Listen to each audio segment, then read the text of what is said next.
তৃতীয় ও শেষ টি-20তেও আয়ারল্যান্ডের মেয়েদের কাছে হারল বাংলাদেশ। বাংলাদেশের মান বাঁচানোর লড়াইয়ে 124 রানের সহজ লক্ষ্য পেয়েও 4 উইকেটে জয় পায় সফরকারী আইরিশ মেয়েরা।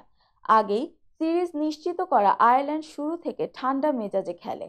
আইরিশ দুই ওপেনার অ্যামি হ্যান্টার ও অধিনায়ক গ্যাবি লুইস কোনো উইকেট না হারিয়ে পাওয়ার প্লেতে তুলে নেন 47 রান।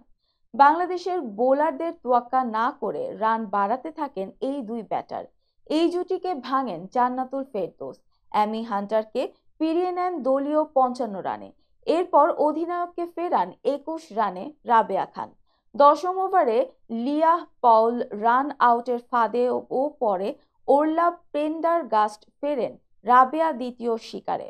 লরা ডিলেনি রেবেকা স্টোকেল জুটি মিলে শতক পার করেন।